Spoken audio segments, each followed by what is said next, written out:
and what it means for me to be a wild dog. So we have this philosophy about hunting as a pack.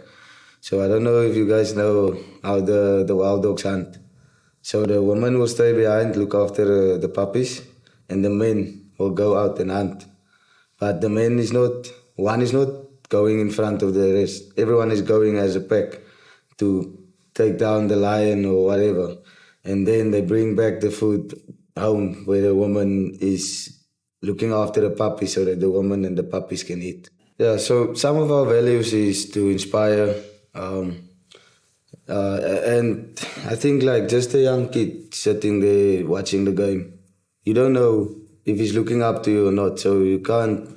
You have to give that kid a good game. And one of the other stuff is also to lead. Me personally, as a playmaker, I need to lead my team into better positions to play, better positions on the field for us to get over the gain line and in the end go and score a try.